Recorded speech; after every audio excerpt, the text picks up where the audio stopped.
Egaa akka ayyaanni Waaqayyoo naa baay'atetti har'aa sagalee Waaqayyoo mata duree barsiisa dhugaa fi barsiisa sobaa kana maaliin adda baafna kan jedhu irratti dubbachuun yaala. Sagalee kana keessa koo kan bulchee keessumaa obboloottan koo warri garee qo'annoo macaafa qulqulluu qabnu wanta tokko tokkos nutti ergaan ture. Dhugaa dubbachuuf taanaanii sadarkaan wangeelaa hamma kanatti gadi bu'eera jedhee yaaduun maaliif badaa kana hordofu wantuma adeemaa jiru kana baay'ee mana dhibaa ture wantoonni tokko tokko. Kanaaf egaa warri akkasii kun bara keenya duriitii jiru moo durumas jiru kan jedhu sagalee Waaqayyoo kana ilaaluun jalqabe dasiitiif maqaa Waaqayyoo eebbifamu. Mee kanarratti hundaa'itanii hanga Waaqayyo na gargaaree waanuma tokko tokko kaasuu yaala. Akkana jedha Phaawulos Qorontoos isa lammataa boqonnaa 11:3-4 akkas jedha. Akkuma buufni haxxummaadhaan Hiwaaniin gowwoomsite yaadni keessanis immoo karaarraa kaate Kiristoos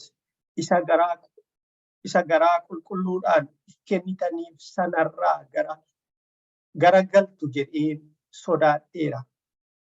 Namni tokko dhufee isa nuyi isinitti lallabne malee Yesuus isa kan biraa yoo isinitti lallabne yookiis isa kanaan dura fudhattan malee hafuura kan biraa yoo fudhattan yookiis isa kanaan dura simattan malee wangeela kan biraa yoo simattan calluma jettanii ni dandeessu jechuudha jedha Phaawulos asirratti.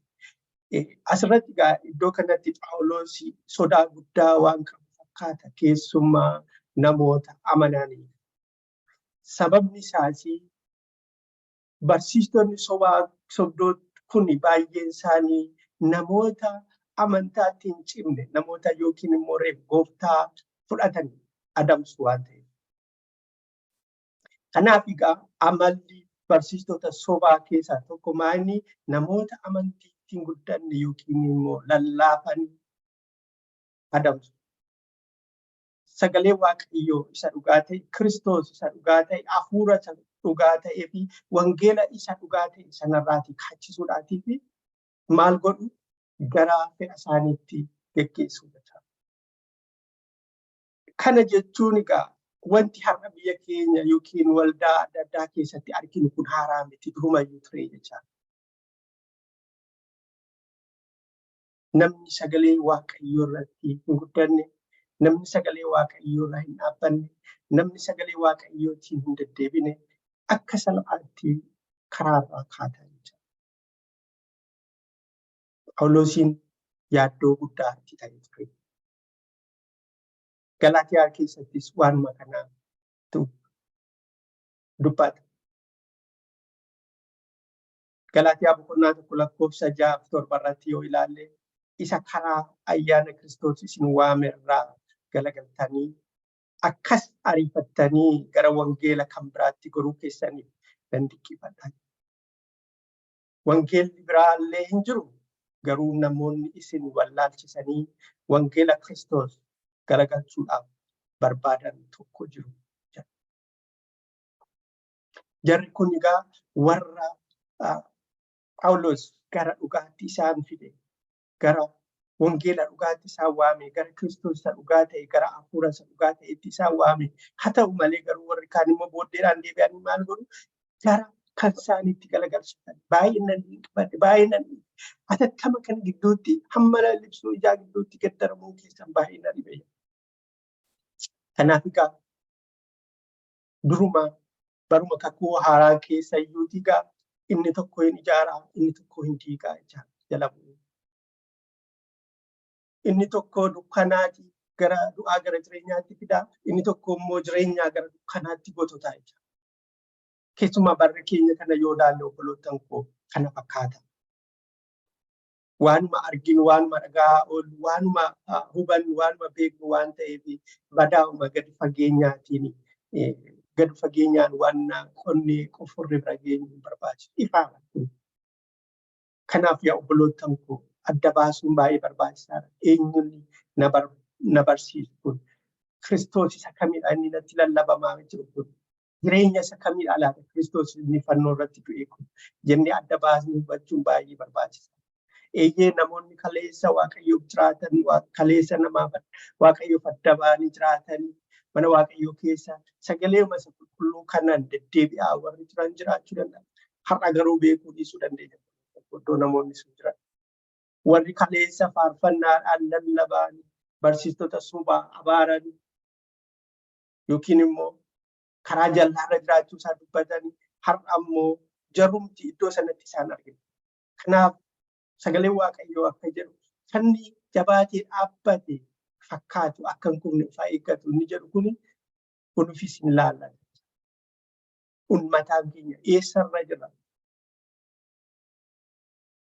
Nama tokko barumsa isaa duukaa bu'uurra jireenya namicha sanaa ilaaluun baay'ee barbaachisaadha. Sababni isaas namni isa lallabu isa barsiisuu hin jiraanne dhuguma barsiisaa dhugaadhaa jennee adda baafachuu qabna. Maaliif kan Kiristoositti jiraate Kiristoosiin amanatee Kiristoosiin lallabu Kiristoosiin barsiisu isa Kiristoos jedhi sanatti qabamee jiraata. Isa hin jiraadhu waan hin jiraanne lallaba taanaan ani sobduudha barsiistuu sobduudha jechuudha.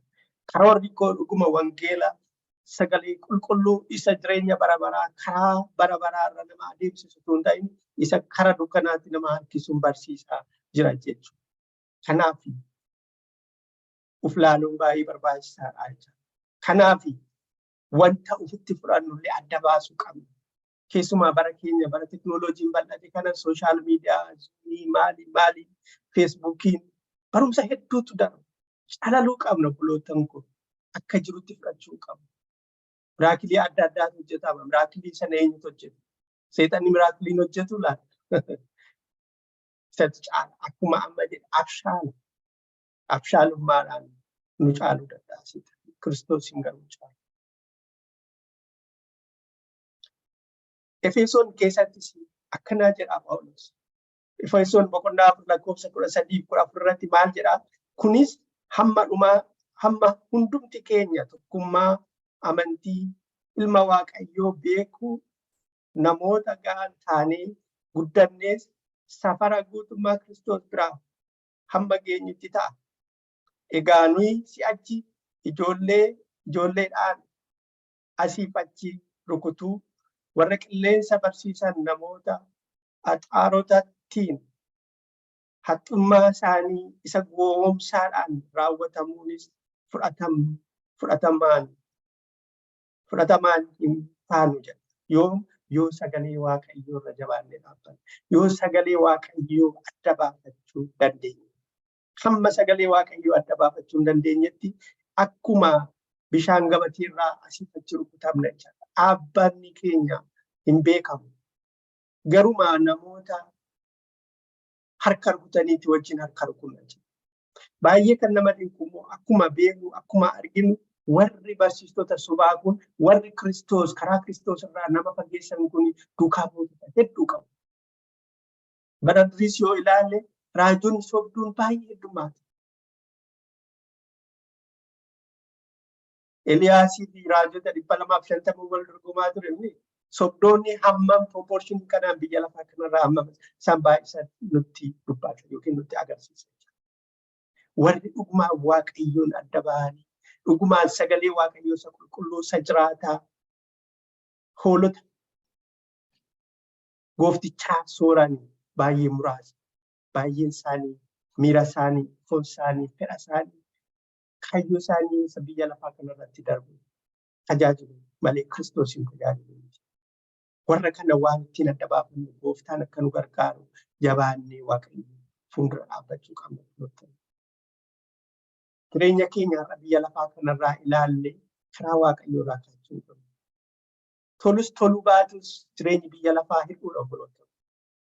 Har'aa makaaneetuma wantuma biyya lafaa irra jiru kana dhuunfannee nu caalaa gidiramaa fi dhiphataan biyya lafaa kanarra jiru. Garuu Kiristoosiin wajjin duwwaan argalfii boqonnaa. Lubbuun kan isheen boqottu yeroo hundumaa kan hin jedhu lubbuun kan isheen itti boqottu yeroo uumaa ishee wajjin wal argitu. Yeroo bileenerii taatu yeroo immoo namni akka waaqaatti isaa waaqessu yookiin immoo waanuma biyya lafaa kan hundumaa yoo dhuunfatte lubbuun Kiristoos ilaala boqonnaan nagaan qabu. Lubbuun nagaan qabu taanaan immoo jireenya miti jechuudha. Isa bara baraa miti. Isa du'a bara baraatu hin ta'in biyyuma lafaa kanarraa deddeebi'uudhaaf lubbuun keenya gooftaa ishee wajjin walitti dhaabachuu qabdi. Itti hirkachuu qabdi. Isa kan barbaachisu. Jalqaba irratti akka ilaale gaafa barsiistonni sobduun kun maal godhu warra amantiitti lallaafan warra amantiitti hin guddanne adamsu jecha.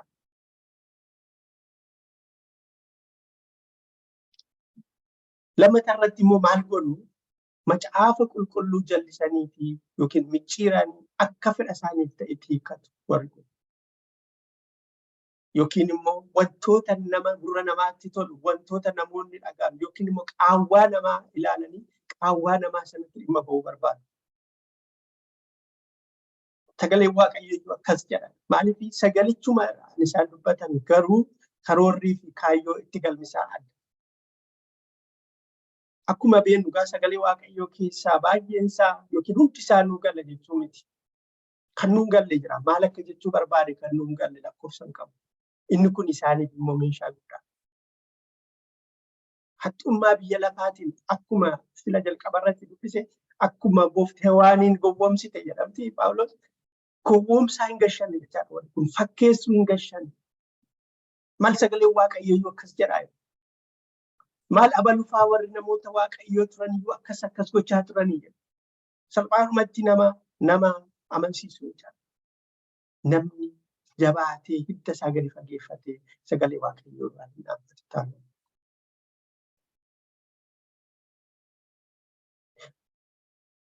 Phexros isa duraa isa lammataa boqonnaa 3 lakkoofsa 16 irratti akkana jedha.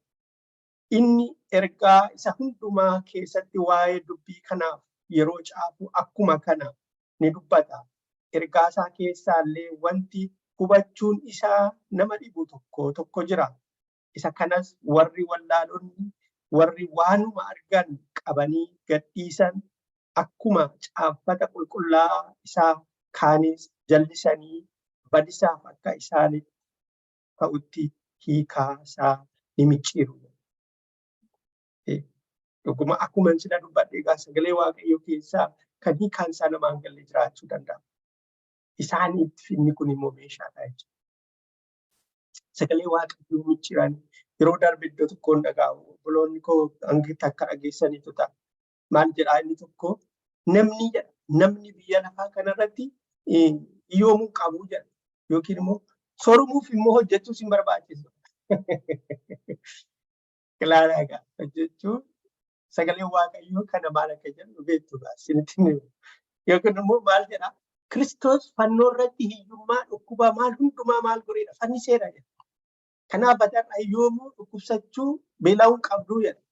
Haa ta'u malee inni immoo boodigaardii qaba.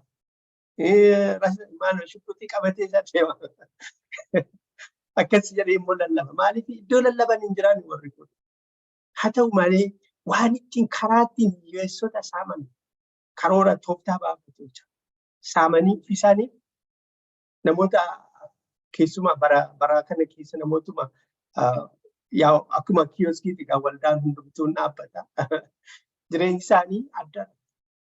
Haa ta'u malee garuu warri rakkatoon warri waan nyaatan waan dhugan namni balbala isaanii ciisaa oolanii yeroo isaanii 2-3 bulu hagamu isaanii maaliif already sammuu namaa waaqa godhaniif kaaniiru jedhu maaliif waaqayyoon lallabutu hin ta'in isaanii lallabu isa birrii guddaa qabuutii fi dura kadhatama isaaf raajama inni dhukkubsataan hiyyeessi garuu namni galagaleedha.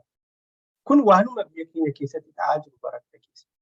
Phexros isa lammataa boqonnaa 1 lakkoofsa 12 irrattis maal jedhaa kanaafis utuma isin wanta kana hundumaa beektanii dhugaa isin bira jiru sanattis utuma jabaattanii ani waa'ee kanaa yeroo hundumaa isin yaadachiisuuf nan jedha jedha. Maaliif wal yaadachiisuun barbaachisaadha Phaawulos. Ta'uu baannaan kunoo warri yeeyyoonni gogaa hoolaa uffatanii isin gidduu galan karaarraa isin kaachisu. Wal yaadachiisuun barbaachisaadha. Sagalee Waaqayyoo isa dhugaa sana, isa jiraataa sana, isa Kiristoos balbala Kiristoos bane sanarra bara baraan isa nama geessu sanatti wal yaadachiisuun barbaachisaadha.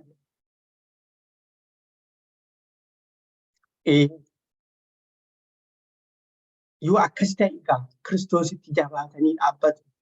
Ani beekaadha, ani waa'ee Waaqayyoo beekaa, ani uumaa baruu sana barbaachisu jedhamee hin ta'u. Wal yaadachiisuu, wal jajjabeessuu, karaa Waaqayyoo irra wal adeemsisuun barbaachisaa akka ta'e iddoo kanatti Phaawulos gadi fageesseeti dubbata. Maaliif dubbichi achumaa as dhufee jira. Yeruma sana ture jira. Yeruma sana.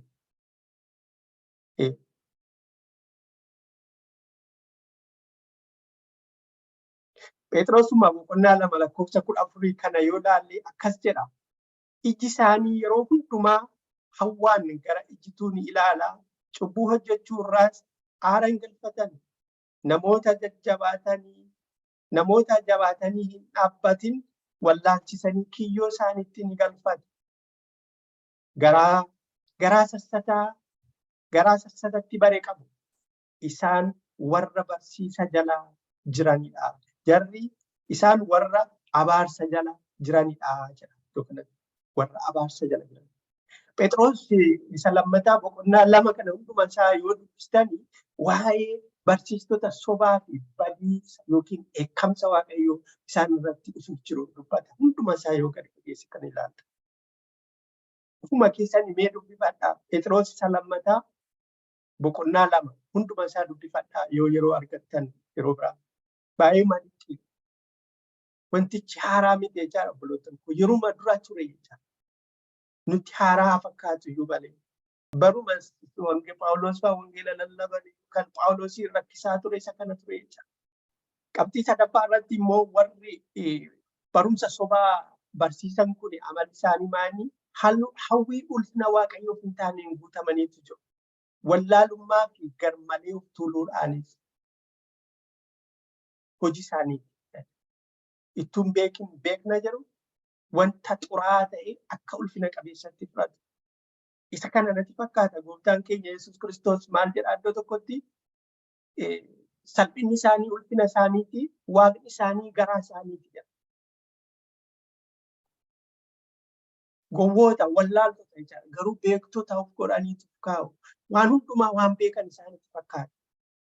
Waaqayyo caalaa of tuulu iddoo sana jechuun waa'ee Waaqayyootu hin ta'in waa'ee isaanii odeessu, waa'ee ulfina isaanii, waa'ee jabina isaanii, waa'ee dandeettii isaanii.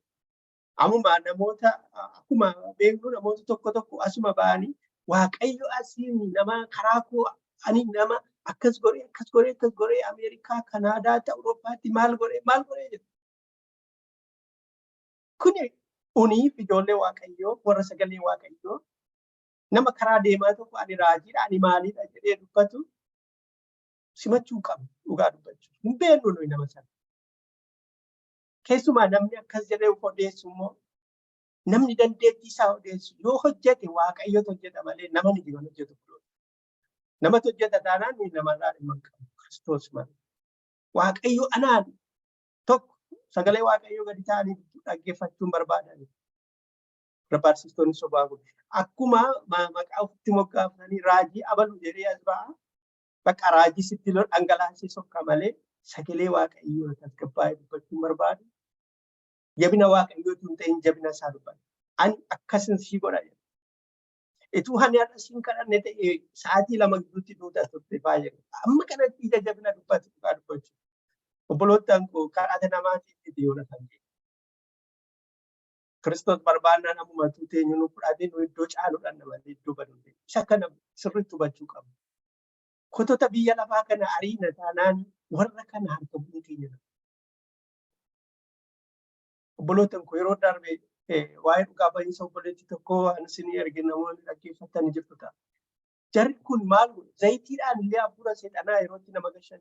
Zayitiimna ati ergamtuudha. Ati ergamtuudha. Ati Waaqayyoon tajaajiltaa jedhee zayitiitti dhangalaasee seexanatti gasheessa. hamma kanatti advaansii ta'anii deemanii jiru.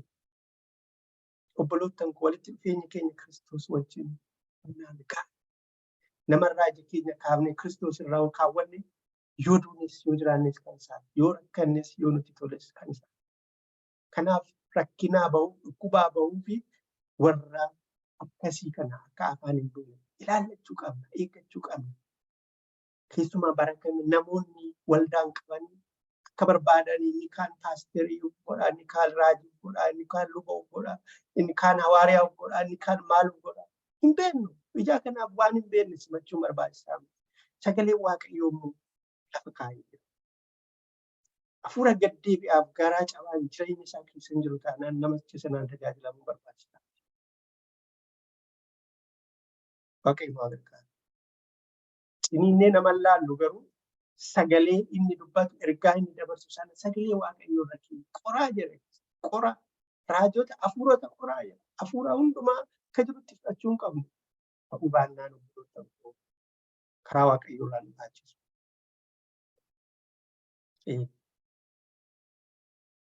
Kanaaf maal jedha Timootewos isa duraa boqonnaa tokko lakkoofsa 6-7 irrattis namoota gara tokkoo isaanii kanarraa kaatanii gara falma waa'ee hin baafneetti galaniiru. Isaan kun waan ofii dubbatan yookiis waa'ee isaan cimsanii dubbatan sana utuu hin hubatin barsiistota seerichaa ta'uu ni barbaadu. Hawwii qabu. Nama guddaa jedhamuudhaaf namni baay'een harka isaaniif rukutu. Isa kana inni kun eebuu isaaniiti. Phaawulos irra deebi'ee ammuma Timootewos isa duraa boqonnaa 6 lakkoofsa 3-4 irratti illee akkana jedha. Namni barsiisa biraa barsiisu dubbii gooftaa keenya Yesuus Kiristoos isa sirriidhaa fi barsiisa ittiin nama Waaqayyoo ta'anii wajjinis kan walii galle yoo jiraate namni akkasii of bobbokoksuudhaaf of arguu dhabee homaas hin beeku. Yaadni isaas waan irratti dhukkubsateef waliin morkachuu fi waljiduu dhiisuu hin danda'u. Waliin morkachuu fi waljiduu keessa immoo weennoo, qoccolloo, maqaa balleessuu hamaatti nama mamuu ni ba'a jedha. Warri kun egaa dorgommiidha waan ta'eef weennoon jiraa, qoccolloo, maqaa wal balleessuu, waa'ee ana abalurra caalaa, abaluu anaa gadi, abalutti Waaqayyoo miti kan hojjetu, anatu wankootu raajii koo maalii kooti caalaa isa kanaan warra guutaman jecha. Maaliif akkuma hafuurichi gaa eenyu akka ta'e beektu. Hafuurri uftuulaan sunan eenyuti? Inni kan gooftaa biraati. Gooftaan keenya Yesuus Kiristoos iyyuu biyya lafaa irraa yeroo deddeebi'ee akka garbaa gaditti tajaajilaa ture malee tajaajilamuutiif miti kan inni. Nuni immoo moodelli keenya fakkeenyi keenya nuuf Kiristoos. Namni hafuura Kiristoos hin qabaanne barumsa akkamii akka inni nama barsiisu beekamaadha. Kan Kiristoos tun ta'ini kan isa abbaa sobaa sanaati. Warra kanaan adda baafachuu dandeenya. Aboo guddaas qabu warra akkasii kun aboo kanaaf maqaadhuma haalaan jirre fuudhanii itti dhoobu. Yeroo tokko obboleettiin keenya qabboon waa'ee raajummaa waa'ee kennaa kana nu barsiisaa turte. Abbaan dhufee ofitti maxxansa miti. Isa namni namaa kenneef iyyuu ittiin of waamuun namatti ulfaata dhugaa dubbachuu. Ani luba akkasiidha. Ani raajii abaluudha. Baay'ee ulfaataadha. Sistemii kan keessa darbee dhufeeti raajii ta'e laata. Garuu eebuu qaba. Wanta kotota biyya lafaa kana keessa wanta tirraati tokko guuttachuudhaaf. Isa kanaan Yohaannis isa duraa boqonnaa 1 lakkoofsa 9-10 yoo dubbisne akkana jedha. Ani waldaa kiristaanaatiif waan tokko caafeera. Diyootireefis inni geggeessituu ta'uu barbaadu nu hin dhaga'u. Egaa yoon dhufe waan inni hojjetuu fi isa inni dubbii hundee hin qabne maqaa keenya balleessu hundumaa nan kaasa. kunumtuu isaa ga'uu dinnaan ofii isaatii obboloota warra diidaa dhufan dhaga'uu didee warra obboloota kana dhaga'uu barbaadan immoo dhowwee waldaa kiristaanaa keessaa ni baasa. Warri kun yeroo hundummaa addaa addummaa uumuu jecha hin abboomaman seera waldaatii hin bulanii jecha akkuma harree diidaa jecha mallattoo isaanii jecha warra barsiisota sobdu kanaan adda baafachuu dandeenya. Amantiidhaan yoo amante ulfina Waaqayyoon argitaadha sagalee Waaqayyo. Gooftaan keenya Yesuus Kiristoos illee akkasuma. Akkuma sila dubbadhe egaa warri kun maal godhu qaawwaadhaan namatti seenu jira. Qaawwaa hir'ina nam tokko dhukkubsate hin fayyidaa. Nam tokko yoo harka qalleessa ta'e ati sooromta isa qabdu hundumaa fidiitii kana waldaa kootti gashi bor 10,000 sii ta'a. Yookiin immoo waanuma boorsaa keessan keessa jiru fidaaddoo kana ta'a bor 10,000 argattu.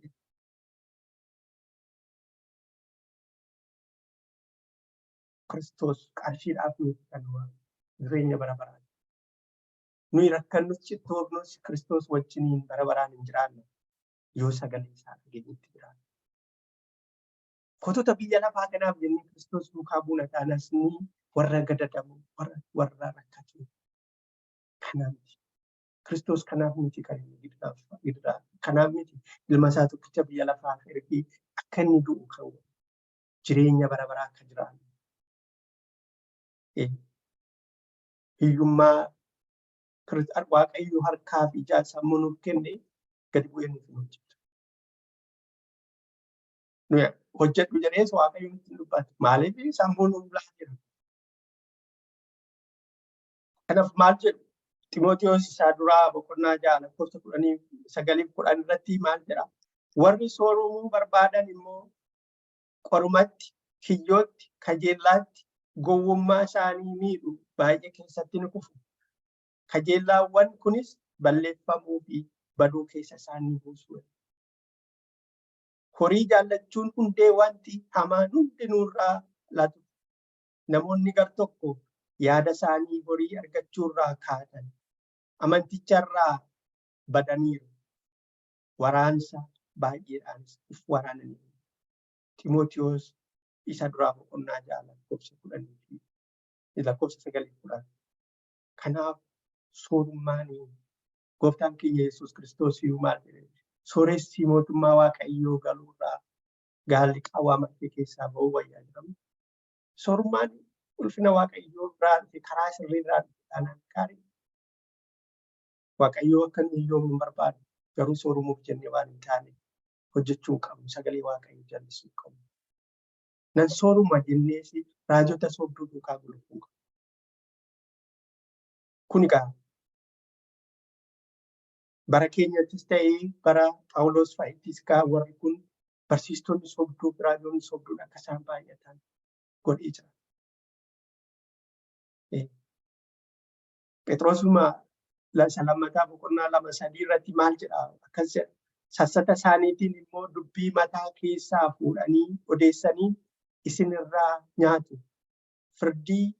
Firdiin bara duriitii jalqabee isaan irratti kenname hojjechuu hin dhiifne. Badisi isaaniis dhibaayee hin rafne. Waanuma garaa isaanii keessaa odeessuu jechuudha. Waan Waaqayyoon jenne jedhu. Baay'uma warri kaan ammuma ga'aniitu viizaa Ameerikaa rukutu, viizaa Awurooppaa kana rukutu. Waaqayyo iddoo barbaade jiraachisuu danda'amu. Ulfina isaaf taana.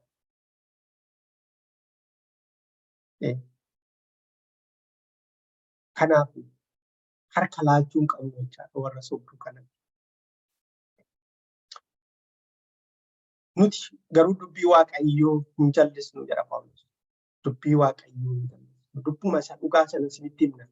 Yoo dhageessaniif dhagaa liqimsaa jechuu isaati. Qorontoos isa lammataa boqonnaa 2:17 maal jedha? Nuyi akka warra Waaqayyoo biraa ergamaniitti karaa Kiristoos fuula Waaqayyoo duratti gara guutuudhaan dubbanna malee akka namoonni baay'een dubbii Waaqayyoo mi'a harkatti gatii dhabe fakkeessanii miti. Dubbii Waaqayyoo ulfina qabu obboloottan koo akkasii argatu. akkuma sila arge akkuma barbaadanitti micciiru fedha isaanii foon isaanii irratti akka isaan hawwii isaaniitti dubbatu. Waaqayyo warra akkasii waa bara.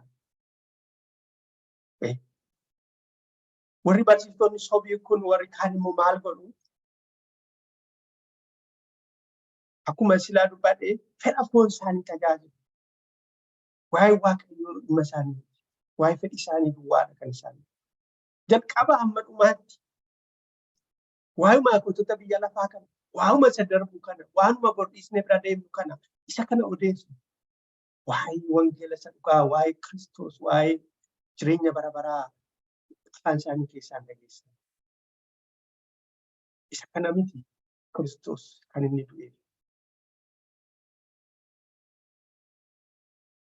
Phaawulos akkana jedha Roomee boqonnaa 16:18 irratti warri wanta akkasii hojjetan kun garaa isaaniitiif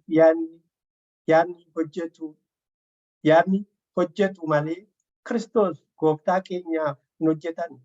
Isaanis dubbii garaa gurra namaatti tolee gaarii fakkaatuun garaa namootaa garraamotaa ni gowwoomsu jedha.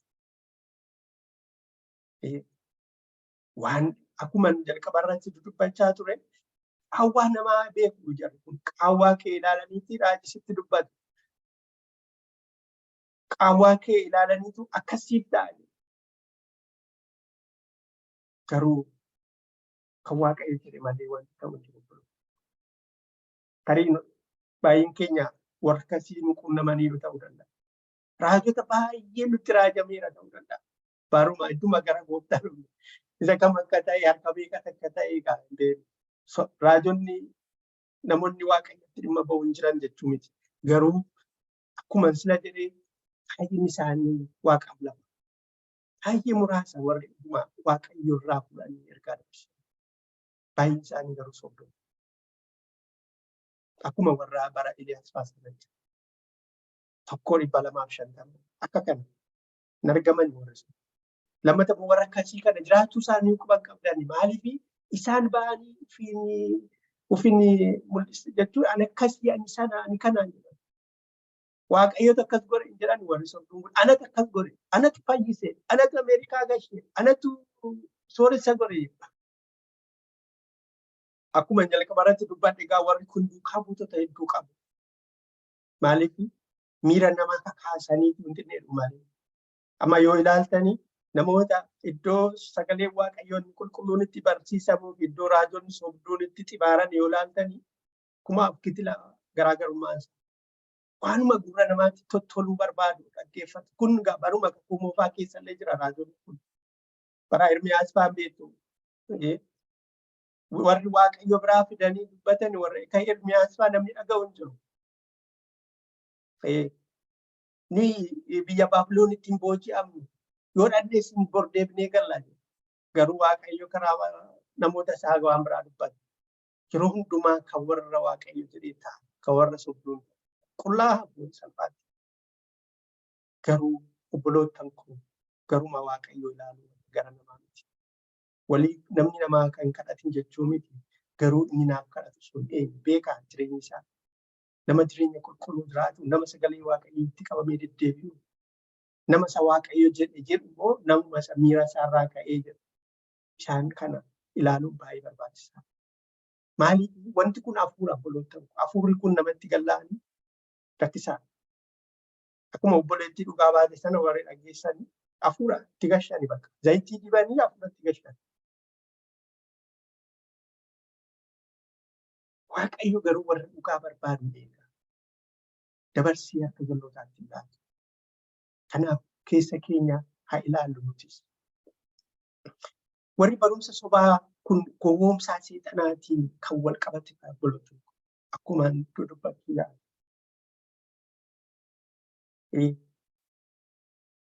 Xibaartu baay'ee xibaaru. Yeroo tokko nama waaqayyoo tokkotu dhugaa ba'a. Yeroo sigaa biyya keenyatti wanta akkasii kun hin dhaga'amne namicha wayii tokkotu iddoo tokkotti waa'ee wangeelaa kana barannaa iyyuu hin cittaa jedhame. Afrikaa kana keessaa maaf cittoof ta'atii jennaan amaluma keenyaa jireenya. Maaf jennaan yeroo hundumaa dandeetii waldaa keessatti toshina waa akka namoonni baay'een dhufanii fi iddoo bulbeetii sana waa owaallaa kanarraan ka'ee nan cittaa'an akkasuma amala qophise. Har'a garuu biyya keenya baay'ee lakkoofsan qabu. Maal jechuudha? Hafuura xuraa'aadhaan hojjechuu jecha gabaabumatti.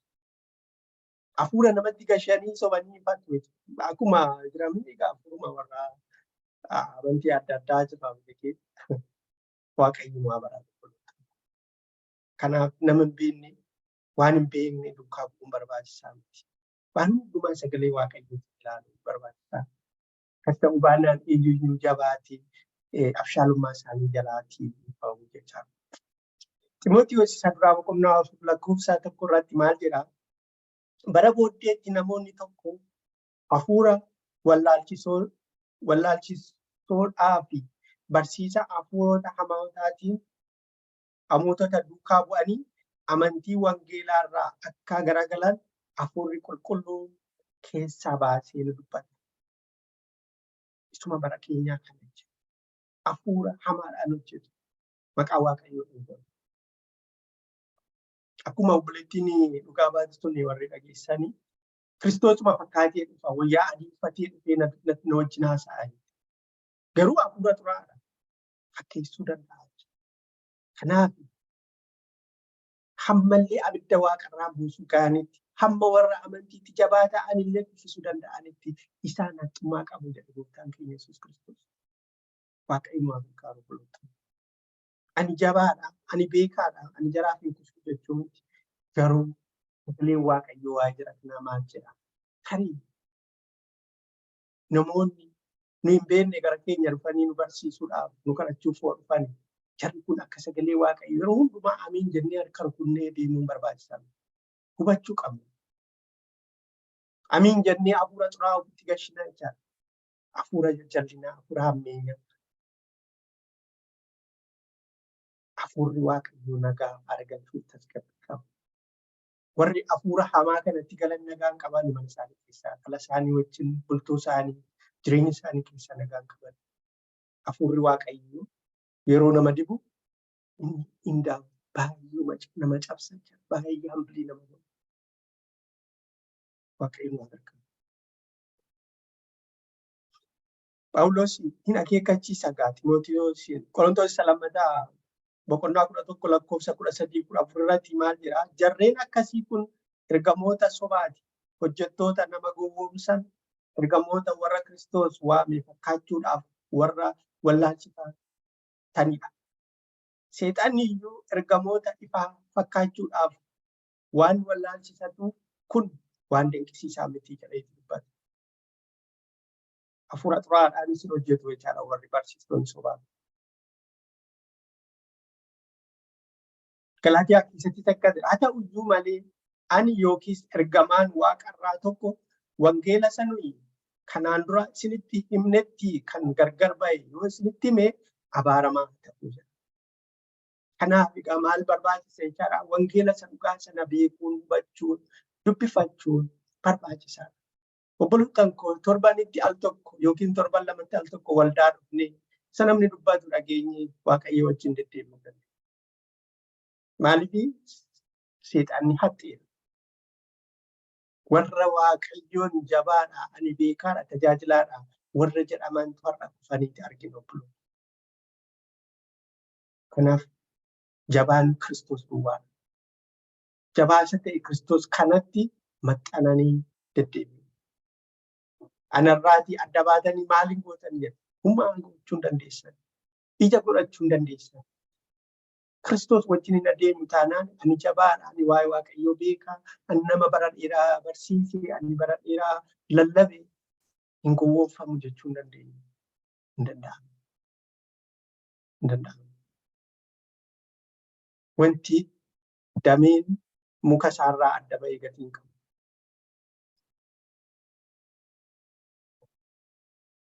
Kanaaf Kiristoos irraa adda baanee jabina keenyaaf waan tokkollee gochuu hin dandeenyu nuti. Yohaannis isa duraa boqonnaa 4 lakkoofsa 3 irrattis maal jedhaa? Hafuurri akka kanatti Yesuusiin amanatee hin beekne hundinuu garuu kan waaqayyoo miti. Inni kan hafuura isa Kiristoosiin mormu isa isin akka inni dhufu dhageessanidha. Inni ammumayyuu biyya lafaa keessa jira jedha. Waa'ee dhufaatii Kiristoos yeroo dubbatu Maatiyoos boqonnaa 4 irratti mallattoo isaa lafa naqee jira. Akkasuma kana keessa jirra jecha. Waanuma dubbatame waanuma kaleessa ture irra jira. Garuu irraa of eeguun Waaqayyo akka irraa nu eegu jabaannee hubachuun baay'ee barbaachisaa. Dhuguma biyya lafaa kanarra yeroo jiraannu rakkina baay'ee qabna, gaaffii baay'ee qabna. Garuu gaaffiin keenya namarraa hin ta'in Kiristoos irraati deebii kan argatu. Abaluu raajiidha, abaluu maaluudhaan barbaachisaa miti. Eeyyee kan beeknu yoo jiraate namoota jireenya isaanii beeknu, sirriitti beeknu, tajaajila isaanii beeknu isa kaleessaa miti. Kaleessammaa waan biraa turanii iddoo biraa kan jiran lakkoofsa qaban. Beekuun barbaachisaadha. Sagalee Waaqayyoo immoo waan hundumaarraa ifa obboloota inni nuuf ibsan. Amma wallaalaa yoo ta'an illee dabarsee nuuf laatu barka diinaatti. Yoo nuyi ofii keenyaaf dabarsinee of kennine duwwaa amala. Warri barsiisonni sobduun kun egaa yeroo baay'ee Kiristoosiin qoodu saba Waaqayyoo adda facaasu jecha. Mallattoo isaanii tokko isaan guruupii ofii isaanii uummatu jecha. Namni dhugumaan Waaqayyoof adda bahe namni nama. Namni bifa fakkeenya Waaqayyootiin uumame namni nama. Kana diina keetu sagalee Waaqayyoo akka jiru fira keetu ta'in diina kee jaalladhu. Isa kana yoo na jaallattan jaalalli isin keessan jiru taanaan duukaa bu'uun ta'uu keessan mallattoon isaa maali jedhamti gooftaan Yesuus Kiristoos. Warri sobdoonni kun garuu qoodii baay'isu. Roomii 16 lakkoofsa 17 irratti akkana jedha Phaawulos. Obboloota warra barsiisaa isin fudhattanii morman yaada namootaa gargar baasanii amantii irraa kufanis akka of eeggattan isin nan gorsa. Isaan irraa fagaadhaa. Tokkummaa godhachuun barbaachisaa miti. Waanuma akkasii barreessa Phaawulos Tiitoo boqonnaa 3 lakkoofsa 9-11 yoo ilaalle waliin morkiin gowwootaa hidda dhalootaa lakkaa'uun wal loluu waa'ee seeraa irratti wal qoccoluun garuu waa'ee hin baasu gatiis hin qabu. Kanaafis irraa fagaadhu. Nama barsiisichaan morme akka yaada isaatti cabsatu immoo al tokko al lamas erga gorsitee booddee dhiisi. Namni akkasii waan hundumaarraa jallatee cubbuu hojjechuusaa nama ofii isaatii ofitti farade ta'uusaa beekudha. Warra akkasii kun immoo hafuura dhugaan qabanii warri qoodii uuman kun Yihudaa boqonnaa 18-9 irratti maal jedha? Isaan yeroo gara dhumaatti baay'iftoonni warri Waaqayyo malee akka kajeellaa foon isaaniitti jiraatan dhufuuf jiru jedhanii isinitti himaniiru. Warri dhufan kun gargar ba'uu ni fidu. Yaada foonii jalaas ni galfu. Hafuuricha of keessaa hin qaban.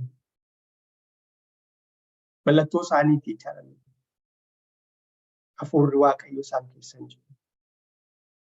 Hafuura gargar ba'u, hafuura qulqulluu, hafuura dheekkamsaa, hafuura abboomamuu qabu. Isa kanaan guutamanii deddeebi'u jechuudha.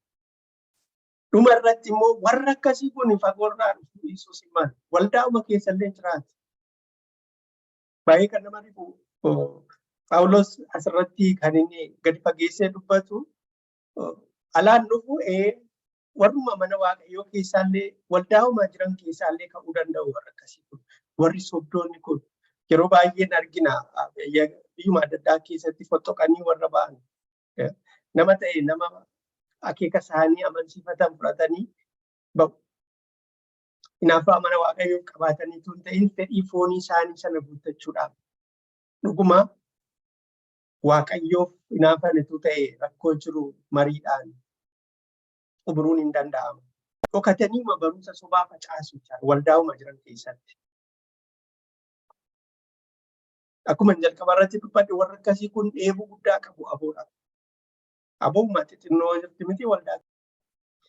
Akkana jedha Timootewos isa duraa boqonnaa 2 lakkoofsa 1 irratti akkuma raajonni sobduun saba sana gidduu turan akkasuma barsiistonni sobduun isin gidduu ni jiraatu. Isaan warra utuu irratti hin beekamin barsiisa wanta amaname irraa kaachisee nama balleessu fidani. Goofticha isaan fureeyyuu gananii ofii isaanii irratti badisa ariifachiisaa fidanidha. Kan raajota yookiin barsiistota sobduu ta'anii argamanii baay'een isaanii kanuma Phaawulos wajjin wangeela labsaa turanidha. Waaqayyo nu haa gargaaru tarii asuma keessaa kan jiraanne gooftaan nu haa gargaaru. Dhugaa sagalee waaqayyoo san dhugaa sanatti qabamnee akka jiraannu gooftaan ayyaana isaa nuuf baay'isu. Waan baay'ee dhagaa kun keessumaa baay'ee barumsa bal'aadha. Waaqayyo nu haa barsiisu. Kan waama xixinnoo ishee tokko yaalee isa dhageenyetti akka jiraannu gooftaan ayyaana isaa nuuf baay'isu. Asumatti xumura eebbifama.